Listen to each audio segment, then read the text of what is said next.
শুরু হলো সব খবর, কম সময় সব খবর একসাথে। আগামী 1 ঘন্টার মধ্যে আপনাদেরকে সব ধরনের খবর জানিয়ে দেব। চেষ্টা করব খবরটা খুব বড় করে না বলতে, দ্রুততার সাথে বলতে, যাতে করে আপনারা সব আপডেটগুলো এই 1 ঘন্টায় জেনে যেতে পারেন। নিয়মিত আয়োজন জুড়ে নুসরাত বৃষ্টি সবাইকে স্বাগত জানাচ্ছি। টানা 2 সপ্তাহের কঠোর লকডাউন শিথিলের পরে সেই চিরচেনা রূপেই ফিরেছে রাজধানী ঢাকা। গণপরিবহন নেমেছে, বিভিন্ন সড়কে ব্যাপক যানজট দেখা দিয়েছে। নগরবাসী বলছেন ভোগান্তি কমাতে সরকার ভালো সিদ্ধান্ত নিয়েছে। লকডাউন উঠে যাওয়ায় দূরপাল্লার বাস ছেড়ে যাচ্ছে, কাউন্টারগুলোতেও বেশ চাপ দেখা গেছে। এদিকে স্বাস্থ্যবিধি মেনে ছেড়ে যাচ্ছে ট্রেন। সেবা নিয়ে যাত্রীদের মধ্যে কোনো ধরনের অভিযোগ নেই। লঞ্চ যাত্রাও স্বাভাবিক, তবে এক্ষেত্রে স্বাস্থ্যবিধি ব্যাপারে উদাসীন বাস, ট্রেন, লঞ্চের যাত্রী এবং রাস্তায় নামা লোকজন।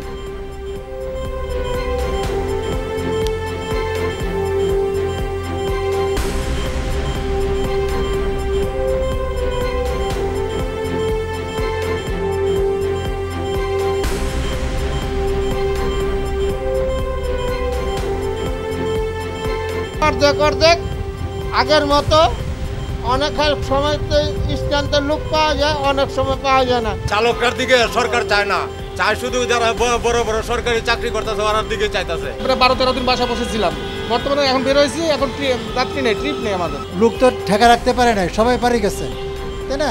কিন্তু তাদের 3-4 গুণ টাকা দিতে হয়েছে, আর এখন ছেড়ে দিচ্ছে, এখন তারা কমসে চাইতে পারবে। খুবই ভালো হয়েছে, কারণ সামনে ঈদ, এত গরিব কাঙ্গাল কত কিছু যে মানুষ বাইচে যাইব, এটার কোনো নিশ্চয়তা নাই। আমি যেটা পরিদর্শন করলাম, আমাদের যে ট্রেন ছাড়লাম সেই ট্রেনে পরিপূর্ণভাবে আমাদের স্বাস্থ্যবিধি মেনে আমরা যাত্রা শুরু করেছি।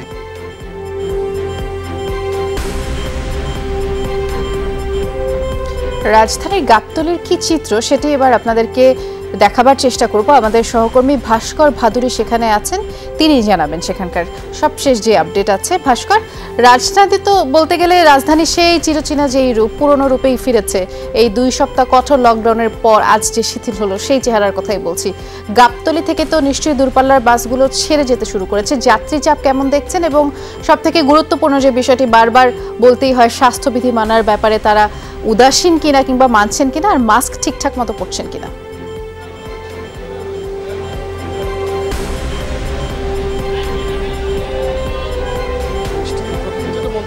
রাজধানীর চিরচেনা রূপে ফিরেছে, তার পাশাপাশি গাবতলী যে বাস টার্মিনাল, সেই বাস টার্মিনালও কিন্তু দীর্ঘদিন পর তার যে চিরচেনা রূপ, সেই চিরচেনা রূপে ফিরে গেছে। আমরা দুপুর 2টার পর থেকেই যাত্রীর চাপ দেখতে পাচ্ছি, এবং সময় যত গড়াচ্ছে একই সাথে প্রায় প্রতিটি কাউন্টারে যাত্রীর চাপ লক্ষ্য করা যাচ্ছে। যদিও কাউন্টার ম্যানেজারদের ভাষায় এই মুহূর্তে গাবতলী কাউন্টারে যারা রয়েছেন বাস টার্মিনালে, তারা সকলে কিন্তু অ্যাডভান্স যাত্রী।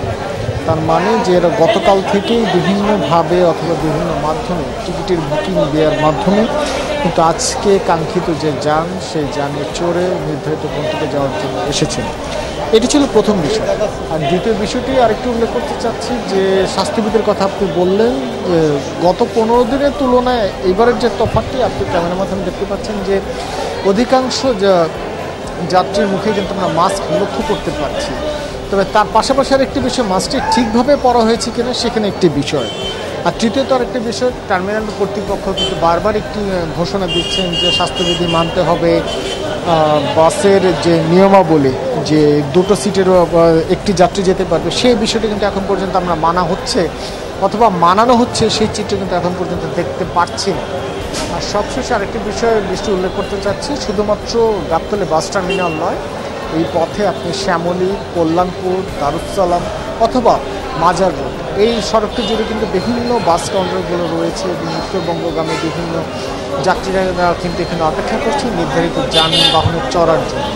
এবং উত্তরবঙ্গগামী যে মানুষের চাপগুলো রয়েছে, সেটা হয়তো বা রাত 8টার পরে আর বৃদ্ধি পাবে বলে আশা করছে টার্মিনালে যে সকল ম্যানেজারগণ রয়েছেন তারা। দৃষ্টি ভাস্কর, অনেক ধন্যবাদ। আপনার মাধ্যমে আমরা দর্শকদের গাবতলীর চিত্র দেখালাম। এবার একটু সদরঘাট থেকে ঘুরে আসতে চাই। আমাদের সহকর্মী নুরনবী সরকার সদরঘাট লঞ্চ টার্মিনালে অপেক্ষা করছেন।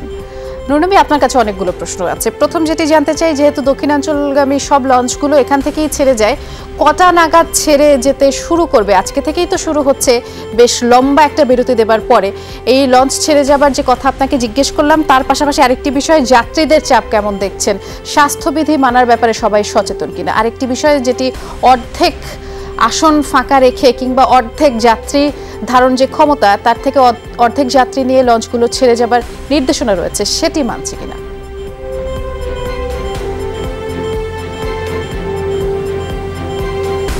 প্রথম প্রশ্ন হচ্ছে যে সদরঘাটে যাত্রী পূর্ণ হলে লঞ্চগুলো ছেড়ে যাচ্ছে নির্ধারিত যে সময়, সেই সময়সীমা তারা ফলো করছেন না।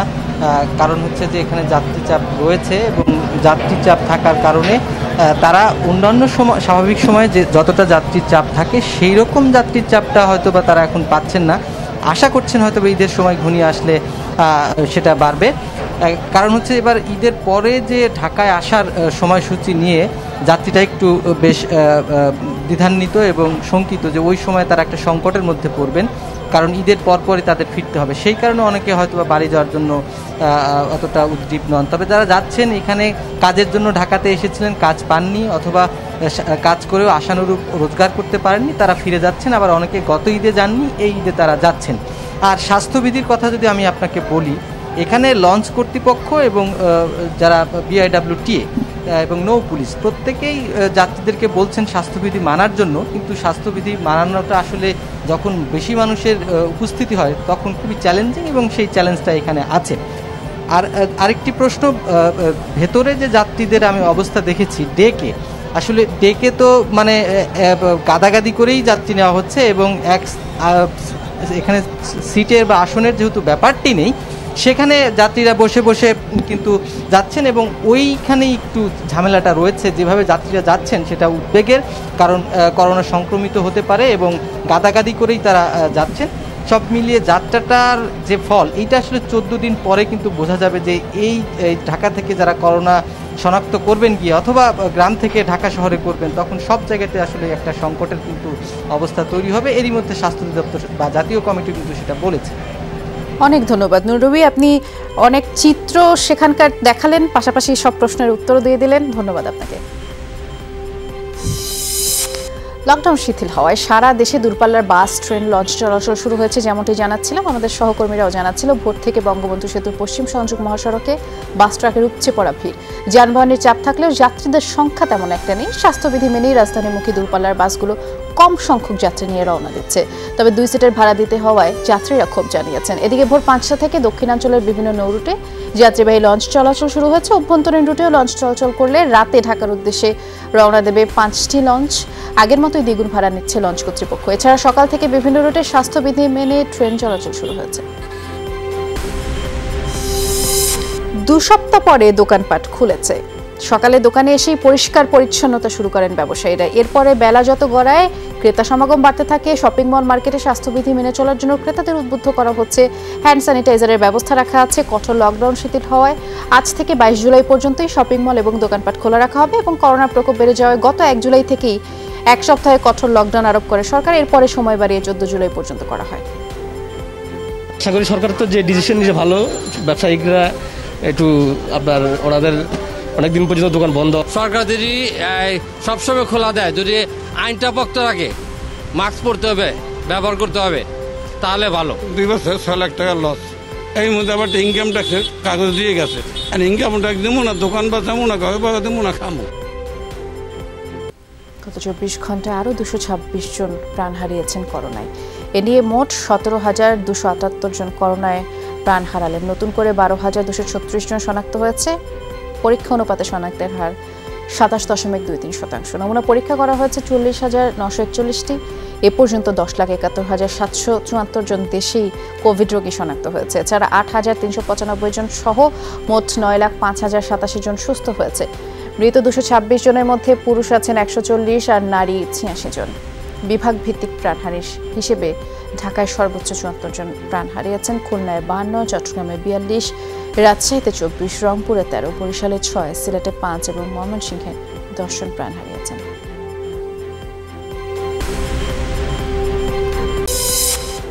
ডিসেম্বরের মধ্যে দেশের ৮০% মানুষকে করোনার টিকা দেওয়ার লক্ষ্য নিয়ে কাজ করছে সরকার। দুপুরে ঢাকা মহানগর দক্ষিণ আওয়ামী লীগের ত্রাণ বিতরণ অনুষ্ঠানে এ দলের কথা বলেছেন দলের দপ্তর সম্পাদক ব্যারিস্টার বিপ্লব বড়ুয়া। ওয়ারির সানাই কমিউনিটি সেন্টার প্রাঙ্গণে এই আয়োজন করা হয়। কর্মহীন আর অসহায়দের মাঝে খাদ্য সামগ্রী বিতরণ করে ঢাকা মহানগর দক্ষিণ আওয়ামী লীগ।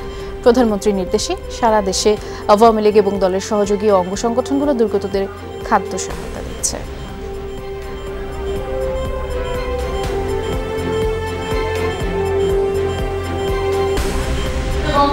শেখ হাসিনা বলেছেন যে আগামী ডিসেম্বর মাসের মধ্যে বাংলাদেশের শতকরা ৮০% মানুষকে তিনি এই করোনার প্রতিষেধক তিনি প্রদান করবেন এবং প্রতি মাসে ২৫ লক্ষ মানুষকে টিকা দেওয়ার কর্মসূচি এই সরকার গ্রহণ করে।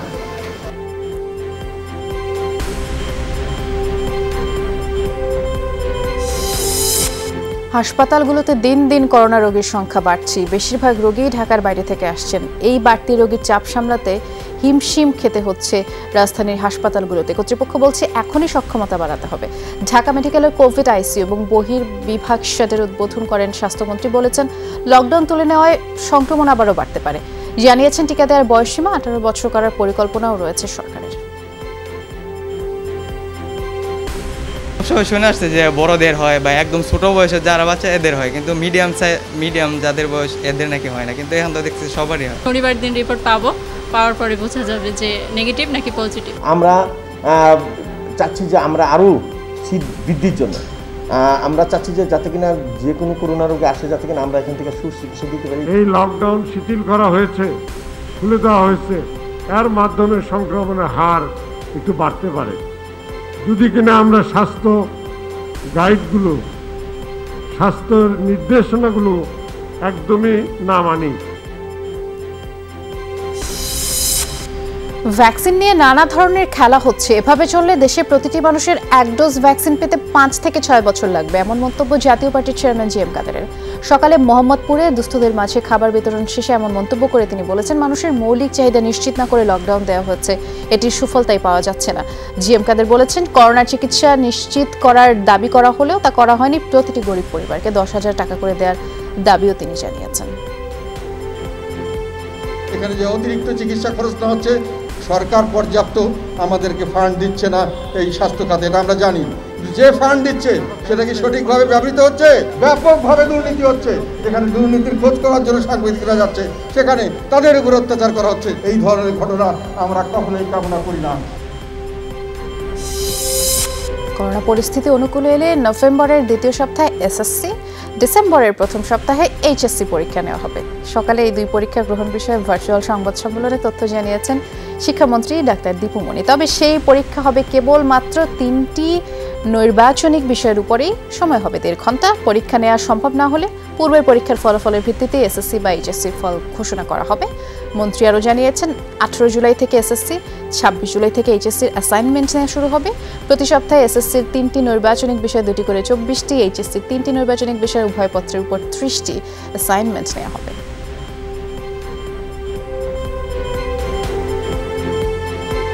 কোভিড-19 পরিস্থিতি অনুকূল হলে সীমিত পরিসরে স্বাস্থ্যবিধি অনুসরণপূর্বক এসএসসি বা সমমান পরীক্ষার জন্য নভেম্বরের দ্বিতীয় সপ্তাহ আর এইচএসসি বা সমমান পরীক্ষার জন্য ডিসেম্বরের প্রথম সপ্তাহ এই 2021 সালের শুধুমাত্রই সাবজেক্ট ম্যাপিং এর মাধ্যমে এসএসসি এইচএসসি সমমান পরীক্ষার ফল প্রকাশ করা হবে।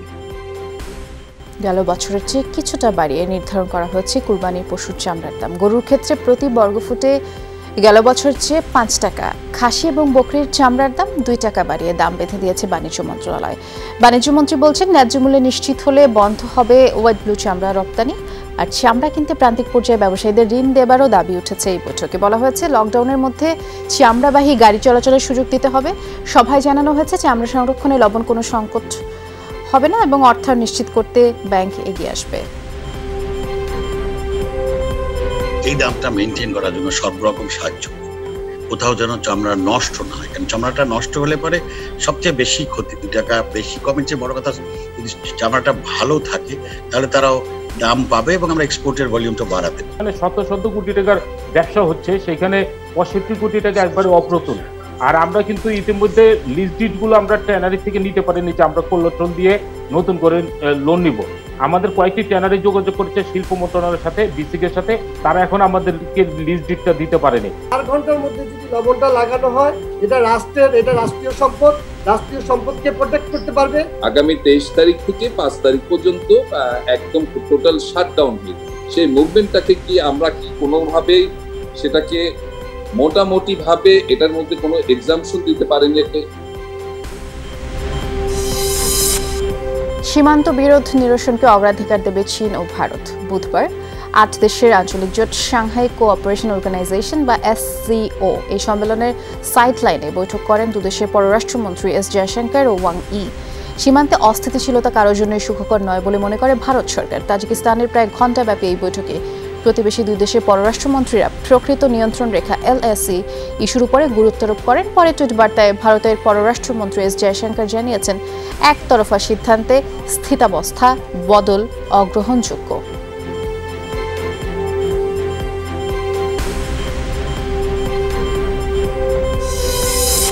কাশ্মীরের সশস্ত্র গোষ্ঠীর সদস্য সন্দেহে 3 ব্যক্তি নিহত হয়েছেন সেনা অভিযানে।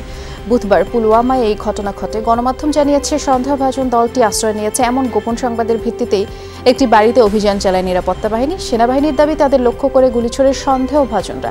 নিরাপত্তা বাহিনীর পাল্টা অভিযানেই হতাহতের এই ঘটনা ঘটে।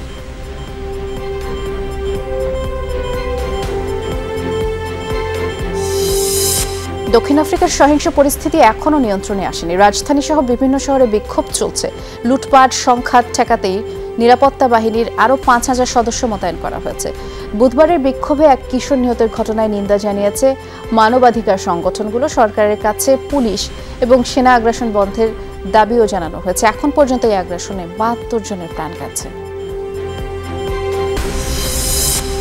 সম্পর্ক উন্নয়নে কাজ করবে তুরস্ক ইসরায়েল। বুধবার দুই দেশের প্রেসিডেন্টের বিরল ফোনালাপের পরে এই বিষয়টি নিশ্চিত করে তুরস্কের ক্ষমতাসীন দল AKP। মূলত নতুন ইসরায়েলি প্রেসিডেন্ট ইসাক হারজাগকেই অভিবাদন জানাতে ফোন করেন তুর্কি প্রেসিডেন্ট রিসেপ তাইয়েপ এরদোগান। এ সময় সম্পর্ক স্বাভাবিকে অগ্রসর হওয়ার আহ্বান জানান দুই রাষ্ট্রনেতাই। টানাপোড়েনের জেরে 2018 সালে দুই দেশই তাদের রাষ্ট্রদূতদের আঙ্কারা ও তেল আবিব থেকে প্রত্যাহার করে নেয়। নাটকীয় পরাজয় বিশ্বকাপ দাবার প্রথম রাউন্ড থেকে বিদায় নিয়েছেন বাংলাদেশের গ্র্যান্ড মাস্টার নিয়াজ মোর্শেদ। প্রথম 2 লেগের খেলা সমতায় শেষ হলেও শেষ পর্যন্ত টাই ব্রেকারেই হেরে বিদায় নেন নিয়াজ। 2 লেগের খেলায় প্যারাগুয়ের গ্র্যান্ড মাস্টার দেলগাদোর সাথে প্রথম লেগে হেরে বসেন বাংলাদেশের এই গ্র্যান্ড মাস্টার। পরের লেগে জিতে পরের রাউন্ডের সম্ভাবনা ধরে রাখেন এই প্রথম দেশের গ্র্যান্ড মাস্টার। টাই ব্রেকিংয়ে র্যাপিড দাবার 4 গেমের পরেও সমতায় ছিল 2 গ্র্যান্ড মাস্টারের লড়াই। এরপরে 5 সেকেন্ড পরে প্রতিচালের সাথে 3 সেকেন্ড যোগ হওয়া 2টি ব্লিটজ গেমে লড়েন তারা, আর সেখানে 2টিতেই হেরে বিদায় নেন নিয়াজ। প্রায় 1 দশক আগে ক্রিস্টিয়ানো রোনালদোকে ইডিয়ট বলেছিলেন রিয়াল মাদ্রিদ সভাপতি ফ্লোরেন্তিনো পেরেজ। সেই অডিও ফাঁস করেছে এবার স্প্যানিশ একটি গণমাধ্যম। শুধুই রোনালদোই নন, রাউল ক্যাসিয়াসের মতো ক্লাব লেজেন্ডরাও তার আক্রমণের শিকার হয়েছেন। ইতিমধ্যে ক্লাবের পক্ষ থেকে বলা হচ্ছে, সাংবাদিক হোসে অ্যান্টোনিও আবেল্লানা ঘুষ না পেয়ে এই অডিও ফাঁস করেছেন।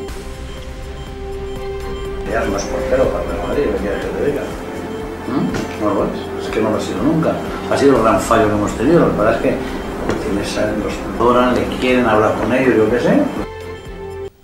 ঈদের পরে কঠোর বিধিনিষেধের সময় কারখানা খোলা রাখার দাবি জানিয়েছে তৈরি পোশাক রপ্তানিকারকরা। বিকেলে সচিবালয়ে এই দাবি জানিয়ে মন্ত্রী পরিষদ সচিবের সাথে দেখা করতে যান BGME এর নেতারা। বৈঠক শেষে সংগঠনের সভাপতি ফারুক হাসান জানিয়েছেন, 23 জুলাই থেকে 5 আগস্ট পর্যন্ত জারি করা বিধিনিষেধের সময় পোশাক কারখানা খোলা না রাখলে তারা সমস্যায় পড়বেন। কারণ এই সময় অধিকাংশ কোম্পানির শিপমেন্ট আসে। শিপমেন্ট না করতে পারলে কারখানা দেউলিয়া অবস্থায় চলে যাবে বলেও সচিবকে জানানো হয়।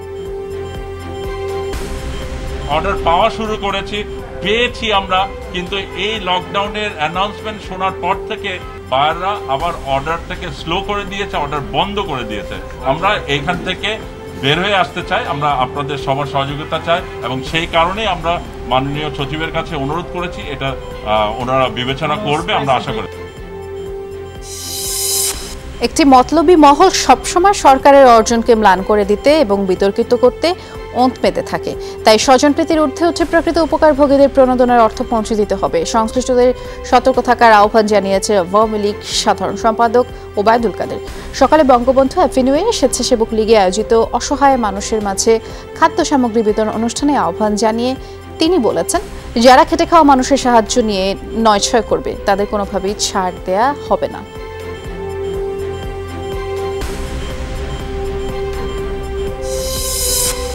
নারায়ণগঞ্জের রূপগঞ্জে আগুনে আহত নিহত শ্রমিকদের ক্ষতিপূরণ দেওয়ার দাবি জানিয়েছে বিএনপি। ক্ষতিপূরণ বিষয়ে জাতীয় মানদণ্ড প্রণয়নের দাবি জানিয়েছে বিএনপি স্থায়ী কমিটির সদস্য নজরুল ইসলাম খান। দুপুরে বিএনপি চেয়ারপারসনের গুলশান কার্যালয়ে সংবাদ সম্মেলনে এই দাবি জানিয়ে তিনি বলেছেন, যে কারখানায় আগুনে পড়ে মানুষ মারা যায় সেটি কারখানা নয়, মৃত্যুকূপ।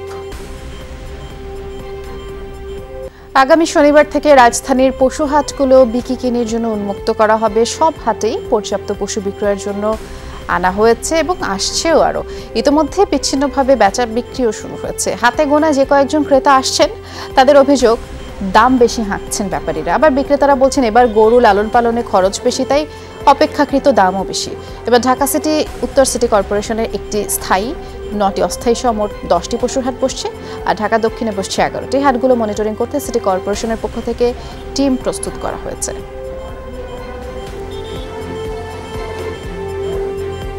বাসা থেকে লকডাউন থেকে বেরোতে পারেন, গরুর পরিস্থিতি বুঝে আমরা হাটে আসছি। ইউটিউবে প্রতিদিন প্রতিবেদন দেখতেছি। করোনাকালীন সময় তো এই জিনিসটা আরেকটু বেশি এখন দেখা যায়, সবাই প্রায় ব্লগ করে, তারপর ওটা আপলোড দেয়, আবার দেখা যায় বিভিন্ন চ্যানেল থেকেও আপলোড দেয়। হ্যাঁ, অনেক ভালো লাগছে। কিউবায় চলমান বিক্ষোভের মুখে খাবার ও ওষুধের উপর থেকে শুল্ক প্রত্যাহার করে নিয়েছে দেশটির সরকার। অর্থাৎ বিদেশ থেকে আমদানি করা খাদ্য এবং ওষুধের উপরে কোনো শুল্ক দিতে হবে না। তবে স্থায়ী নয়, সাময়িকভাবে এই শুল্ক প্রত্যাহার করা হয়েছে। আগামী রোববার থেকে চলতি বছরের শেষ দিন পর্যন্তই এই সিদ্ধান্ত কার্যকর থাকবে। বাংলাদেশ জাতীয় নারী ক্রিকেট দলের বেতন বাড়িয়েছে বিসিবি। চলতি মাস থেকেই কার্যকর করা হবে নতুন এই বেতন কাঠামো। কেন্দ্রীয় চুক্তিতে এবার সুযোগ পেয়েছেন 22 নারী ক্রিকেটার। তাদেরকে ভাগ করা হয়েছে 4টি ক্যাটাগরিতে। চুক্তি অনুযায়ী এই ক্যাটাগরির নারী ক্রিকেটাররা পাচ্ছেন সর্বোচ্চ 60,000 টাকা। বি ক্যাটাগরিতে থাকা ক্রিকেটাররা পাবেন 48,000 টাকা। ক্যাটাগরি সিতে থাকা খেলোয়াড়রা পাবেন 25,000 টাকা। এর পাশাপাশি নারী ক্রিকেটারদের ম্যাচ ফি বেড়েছে। টি20তে এখন থেকে নারী ক্রিকেটাররা $150 পাচ্ছেন, যা আগে ছিল $75। আর একদিনের ক্রিকেটে ম্যাচ ফি বেড়ে হয়েছে $300, যা আগে $100 ছিল। এবার করোনায় আক্রান্ত হলো ইংল্যান্ড সফরে থাকা ভারতীয় ক্রিকেট দলের এক সদস্য। তবে 23 সদস্যের মধ্যে কে আক্রান্ত সেটি এখনও প্রকাশ করেনি বিসিসিআই।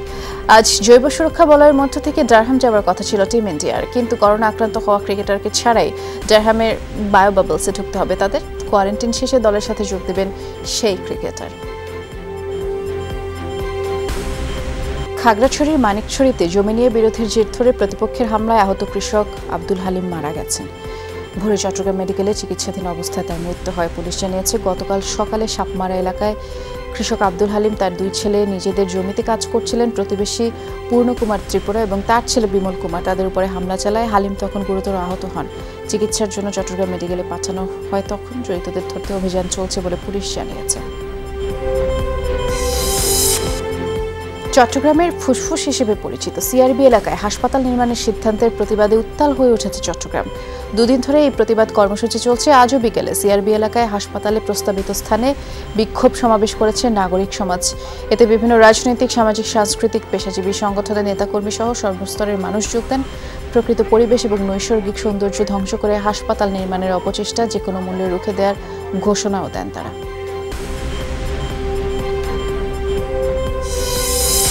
করোনা রোগীদের জীবন রক্ষার্থে নগরবাসীকে হাসপাতালে হাইফ্লো নেজাল ক্যানুলা দেওয়ার আহ্বান জানিয়েছেন ঢাকা উত্তর সিটির মেয়র আতিকুল ইসলাম। দুপুরে ডিএনসিসি কোভিড ডেডিকেটেড হাসপাতালে তিনি এই কথা জানিয়েছেন। করোনা মহামারীতে সবাইকে সাহায্য করায় এগিয়ে আসতে বলেন। আরও বলেন, একটি হাইফ্লো নেজাল ক্যানুলার দাম 3 লাখ টাকা। যদি নগরবাসী সাহায্য করে তাহলে অনেকের জীবন রক্ষা করা সম্ভব। এ সময় ঢাকা উত্তর সিটি কর্পোরেশনের পক্ষ থেকে ডিএনসিসি হাসপাতালের পরিচালকের কাছে 8টি হাইফ্লো নেজাল ক্যানুলা এবং 18টি বাইপ্যাপ হস্তান্তর করেন। এ সময় ডিএনসিসি হাসপাতালের পরিচালক নাসির ঢাকা উত্তর সিটির মেয়রের প্রতি কৃতজ্ঞতা প্রকাশ করেন। জাতীয় পার্টির প্রয়াত চেয়ারম্যান হুসেইন মোহাম্মদ এরশাদের দ্বিতীয় মৃত্যুবার্ষিকী উপলক্ষে চট্টগ্রামে অনুষ্ঠিত হয়েছে স্মরণ সভা ও কাঙালি ভোজ। জাতীয় পার্টির পতেঙ্গা থানার শাখার আয়োজনে এই স্মরণ সভা ও দোয়া মাহফিলে অনুষ্ঠিত হয়, যেখানে দলটির স্থানীয় নেতারা ছিলেন এবং তারা বলেছেন দেশ ও মানুষের কল্যাণে আজীবন কাজ করে গেছেন হুসেইন মোহাম্মদ এরশাদ। তার কর্মের মধ্য দিয়ে তিনি চিরস্মরণীয় হয়ে থাকবেন বলেও মন্তব্য করেন তারা। উইন্ডিজ অস্ট্রেলিয়া টি-20 সিরিজের চতুর্থ ম্যাচে এসে প্রথম জয়ের দেখা পেল অস্ট্রেলিয়া। ক্যারিবীয়দের 4 রানে হারিয়েছে অসিরা। সফররতদের করা 6 উইকেটে 189 রানের জবাবে 185 রানে থামে স্বাগতিক উইন্ডিজ। টস জিতে ব্যাট করতে নেমে অধিনায়ক অ্যারন ফিঞ্চের 53 আর মিচেল মার্শের 75 রানের ইনিংসে 6 উইকেটে 189 রান করে অস্ট্রেলিয়া। 190 রানের লক্ষ্যে ব্যাট করতে নেমে নিয়মিত বিরতিতে উইকেট হারায় ক্যারিবীয়রা। সিমন্সের 72, ফাবিয়ান অ্যালেনের 14 বলে 29 রানের ঝোড়ো ইনিংসে জয়ের কাছাকাছি চলে এসেছিল উইন্ডিজ। অবশ্য শেষ ওভারে 11 রান দরকার হলে একটি ছক্কা ছাড়া কিছুই করতে পারেনি রাসেল। মহাখালীর 7তলা বস্তির আগুনে ক্ষতিগ্রস্ত 800 পরিবারের মাঝে ত্রাণ বিতরণ করেছে ডিএমপি গুলশান বিভাগ। সকালে বনানী বিদ্যানিকেতন উচ্চ বিদ্যালয় মাঠে ক্ষতিগ্রস্তদের মাঝে ত্রাণ বিতরণ করা হয়। গুলশান বিভাগের উপকমিশনার সুদীপ কুমার চক্রবর্তী তখন বলেন, করোনা মহামারীর মাঝে যাদের ঘরবাড়ি আগুনে পুড়ে গেছে তাদের প্রতি মানবিক দৃষ্টিকোণ থেকেই এই উদ্যোগ। এ ধরনের মানবিক কাজে অর্থায়নের জন্য গুলশান ক্লাবকে ধন্যবাদ জানান সুদীপ কুমার। আপনারা যারা আছেন, আপনারা এমনিতে করোনা পরিস্থিতির শিকার হয়েছেন, আবার আপনাদের ঘরবাড়িও ভয়াবহ অগ্নিকাণ্ডে পুড়ে গেছে। এই জন্য আমরা মনে করেছি আমাদের যে সবার যে সামাজিক দায়বদ্ধতা তার অংশ হিসেবে আপনাদের পাশে দাঁড়ানো উচিত। দুস্থ তৃতীয় লিঙ্গের মানুষের মাঝে খাদ্য সহায়তা দিয়েছেন নাটোর 2 আসনের সংসদ সদস্য শফিকুল ইসলাম শিমুল। দুপুরে চাল বিতরণ কার্যক্রমের উদ্বোধন করেন তিনি। 4621 জনের হাতে তুলে দেওয়া হয় এই খাদ্য সহায়তা। সেই সাথে মাস্ক বিতরণ করা হয়। 120 জন তৃতীয় লিঙ্গের জনগোষ্ঠীর মাঝে প্রধানমন্ত্রীর ত্রাণ সহায়তা বিতরণ করেন এমপি শিমুল। আমার ব্যক্তিগত অর্থ থেকে আমি ব্যাপক অর্থ খরচ করে আমার শুভাকাঙ্ক্ষীদের কাছ থেকে নিয়ে আমি নাটোরের জনগণের সাথে রয়েছি, তাদের সেবা করছি। তাদের সমস্ত কিছু খাদ্য সামগ্রী, অর্থ, বিভিন্ন স্বাস্থ্য সুরক্ষার সামগ্রী আমি জনগণের দ্বারা পৌঁছে দিচ্ছি মাননীয় প্রধানমন্ত্রীর নির্দেশে।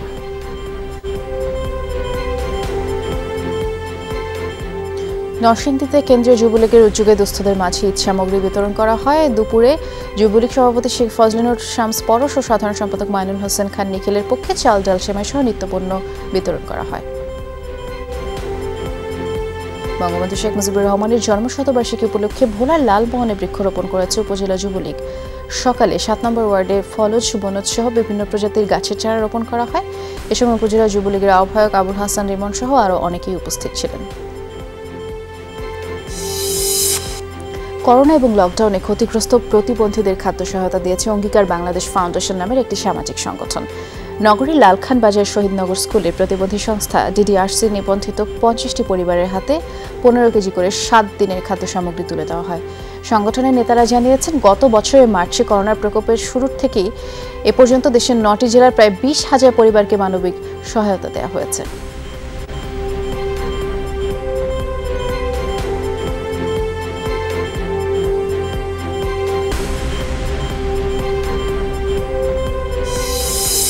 কক্সবাজারে দরিদ্র মানুষের মাঝে সবজি বিতরণ করেছে পরশ নিখিল ব্রিগেড। দুপুরে গোলদিঘি পাড়ে অসহায় মানুষের পাশে দাঁড়ায় এরা এবং আলু, বেগুন সহ বিভিন্ন ধরনের সবজি বিতরণ করা হয়। এই কার্যক্রমের উদ্বোধন করেন কক্সবাজার উন্নয়ন কর্তৃপক্ষের চেয়ারম্যান অবসরপ্রাপ্ত লেফটেন্যান্ট কর্নেল ফোরকান আহমেদ। উদ্যোক্তারা বলেছেন, করোনায় অনেক মানুষ কর্মহীন হয়ে পড়েছে। কেন্দ্রীয় যুবলীগের সভাপতি, সাধারণ সম্পাদকের নির্দেশে এই উদ্যোগ।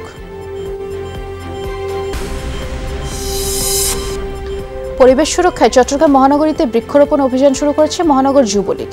নগরীর কুসুমবাগ এলাকা থেকে এই কর্মসূচির উদ্বোধন করেন মহানগর যুবলীগের আহ্বায়ক মহিউদ্দিন বাচ্চু। কেন্দ্রের নির্দেশনা অনুযায়ী চলতি বর্ষা মৌসুমে চট্টগ্রামের প্রতিটি থানা এবং ওয়ার্ডে বৃক্ষরোপণ ও গাছের চারা বিতরণের জন্য সংগঠনের নেতাকর্মীদের প্রতি আহ্বান জানান তিনি।